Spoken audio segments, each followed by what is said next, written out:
Later, as he soaked in the hot soapy water at the bathhouse, Leofric closed his eyes. He'd not had the luxury of thinking until now. His brain, his heart, his spirit were all disturbed. So much had happened since bringing Cerridwen to Akenstone, especially in the last few weeks. He had to sort it all out, all the conflicting feelings that moved in and out of his heart and head. He never expected to learn about his parentage, ever. There was no record. The monks were his only family. With them dead, he thought he was alone in the world, forsaken by all, even by God.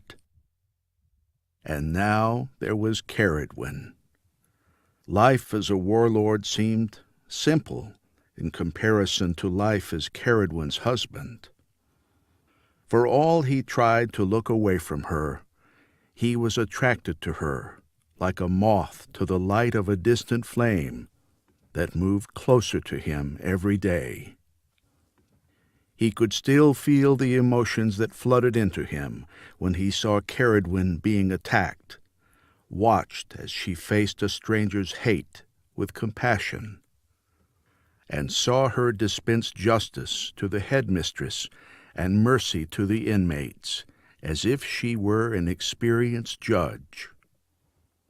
How different she is from the world around us, where greed and hate abound, and so-called justice can be purchased by the highest bidder, he thought. How different is her world from what I've known since leaving the monastery. Now he felt only deep disgust at the contract he made with the royal council with regards to her. To hold an innocent woman a prisoner so it could keep her rightful authority and power for itself. She trusts me to protect her, and I purchased my castle and a stipend in part with her freedom. But I made that agreement before I knew her as I do now. There was some excuse in that, wasn't there? He questioned. No matter how it was framed, this was not the proper work of a warrior. There was nothing honorable in it.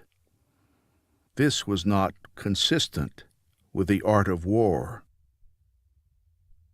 Leofric put his head down on his arms, exhausted in spirit. He felt as if his chest would burst. Suddenly he recalled the strange feelings that came over him during the wedding ceremony at Whitehaven. Something called his spirit to a higher place during that ceremony. He was determined to reject it then. It seemed to call him again now. How could he reject it again? Now he knew Cerridwen as he did, and felt about her as he did. His heart, his spirit, his soul wanted to follow the same path she did. Could it be that the twists and turns of his own life had been the very means of bringing him into her life now, as an act of, could he say it, providence? In that moment, he became as sure of what he must do as he had ever been of anything. He would stand between his wife and the royal council. No, he would eliminate the power of the royal council so that it couldn't be used against her. Let its members stand trial for their transgressions. Surely there were many. Cerridwen would be free, and he would be free. Now, calm in thought and determined in action, Leofric closed his eyes to his fatigue.